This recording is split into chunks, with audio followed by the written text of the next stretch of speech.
Mesdames et messieurs, chers amis de la presse, le PDCI-RDA s'apprête à organiser 2 rencontres statutaires importantes dans le cadre des préparatifs des élections présidentielles de 2025 et il s'agit de la 18e séance du bureau politique prévue pour le 5 avril 2025. Cette réunion du bureau politique fixera la date de la convention pour le choix des candidats pour les élections présidentielles d'octobre 2025. Ces 2 rencontres appellent à la participation et le soutien de tous les militants dans la cohésion pour donner plus de chances à notre candidat de remporter les élections qui s'annoncent. Dans l'Union, nos chances sont réelles pour une victoire en octobre 2025. Le président Tidjane Thiam, depuis son élection le 22 décembre 2023, prône le rassemblement de tous les militants, gage de notre succès, d'où son slogan « Tous ensemble ». C'est dans cette même veine et se référant aux idéaux du parti et à l'esprit des présidents Félix Houphouët-Boigny et Henri Konan Bédié, qui ont toujours mis en avant la tolérance et le dialogue comme moyen de résolution de tous les différends, prend ce jour, en sa qualité de président du PDCI-RDA, une décision de haute valeur politique.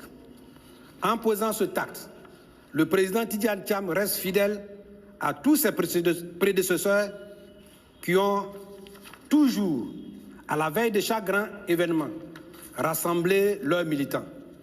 Cette décision se prend dans un contexte de haute spiritualité et de l'intérêt supérieur du parti.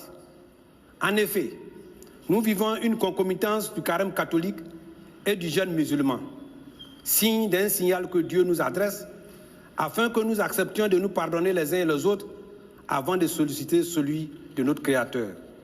S'inspirant donc de sa foi en Dieu, des valeurs léguées par le Père fondateur, et ce jour même de la célébration de la nuit du destin, il a décidé de l'annulation pure, simple et totale de toutes les sanctions à l'endroit de tous les militants du PDCI-RDA. Cette annulation s'étend à toutes les saisines en cours au niveau du Conseil de discipline et de l'ordre du Bélier. Chacun des concernés aura une notification de la décision de l'annulation de ces sanctions ou de la procédure en cours à compter de ce jour. Fait à Abidjan le 26 mars 2025 pour le PDCI-RDA, le porte-parole Dr Ismaila Kwasi Brenbi. Je vous remercie. Cher ami, revenons donc à une analyse du communiqué du PDCI-RDA en date donc aujourd'hui, 26 mars, annonçant donc l'annulation de toutes les sanctions à l'encontre des militants donc du parti. C'est un acte fort de rassemblement à visée électorale, on peut quand même le dire. On peut être assez objectif et le dire. La décision donc du président Thiam de lever toutes les sanctions disciplinaires et de clore donc les procédures en cours intervient à un moment stratégique à l'approche de la 18e section du bureau politique qui fixera, cher ami, la date donc de la convention pour désigner le candidat à l'élection présidentielle en 2025. Ce geste politique vise donc à unifier les rangs avant un tournant décisif dans la bataille électorale. En supprimant donc les sanctions, le président cherche à faire taire donc les divisions internes pour mieux préparer l'offensive électorale. On peut parler d'un deuxième point, c'est donc une référence assumée à l'héritage au fouettisme. Donc cette déclaration s'inscrit, cher ami, dans la continuité politique des valeurs du PDCI-RDA telles que définies par le président Houphouët-Boigny et M. Henri Konan Bédié. Tolérance, dialogue, pardon. En évoquant dans ces figures historiques, le communiqué tente donc pour ne pas dire de communiquer légitime la décision de réconciliation générale comme étant fidèle à l'ADN du PDCI. Cette référence à l'histoire du PDCI vise aussi à apaiser les critiques internes qui auraient donc préféré une fermeté statutaire plutôt qu'un pardon. Et je vous signale que Jacques Rogier a vraiment milité pour une fermeté, cher ami, statutaire. Troisième point donc, de l'analyse, c'est une justification spirituelle qui touche donc les consciences. Le communiqué fait donc une lecture spirituelle du contexte invoquant la coïncidence donc, du carême chrétien et du ramadan musulman, ainsi que la nuit du destin comme moment propice au pardon et à la réconciliation.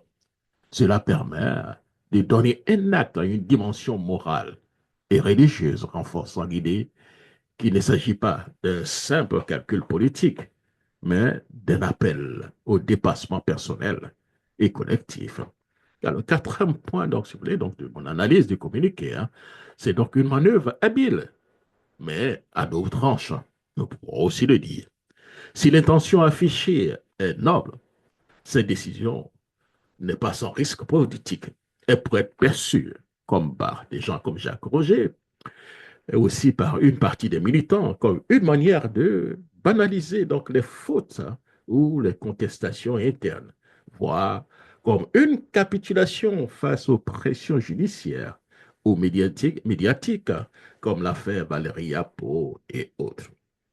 En annulant instinctivement toutes les sanctions euh, et saisines, sans distinction entre les cas, le parti un peu hein, affaiblit les instances disciplinaires comme le conseil de discipline lors du bélier qui pède un tout petit peu en crédibilité et en autorité.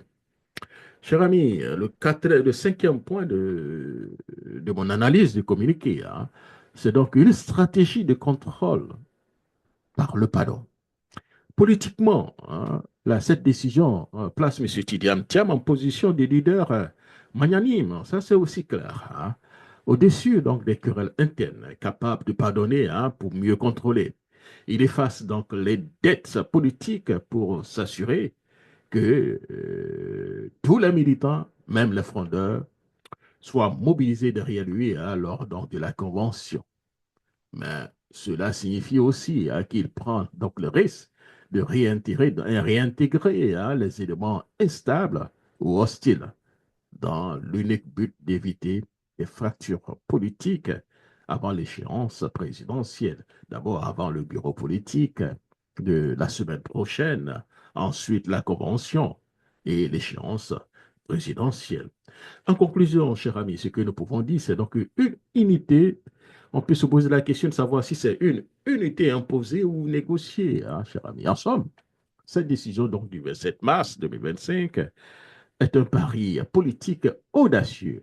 Elle montre un Thiam bien stratège, conscient que la division hein, serait donc fatale pour le PDCI en 2025.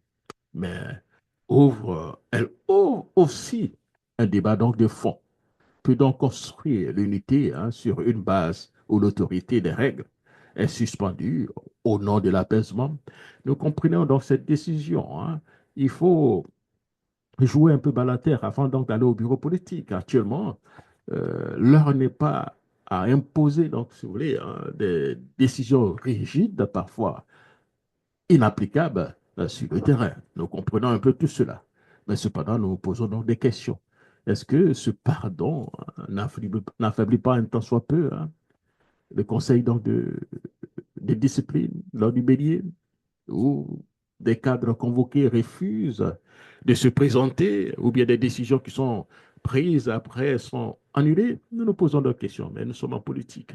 Des fois, je pense que la contradiction majeure est au-dessus donc, des contradictions mineures.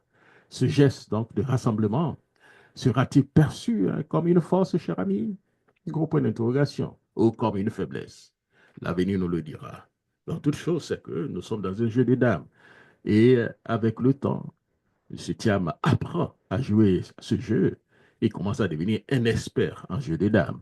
Et il pose ses pions en fonction des pions, donc de ses adversaires, ses ennemis et ses détracteurs. Ainsi va donc la politique 101. En somme, M. Thiam a vraiment appris hein, donc du père fondateur, monsieur, de son père, hein, de son grand-père, le président au fouet de son père, M. Henri Conan Bédier et autres. Merci, c'était mon billet, Jacques Roger, et au revoir.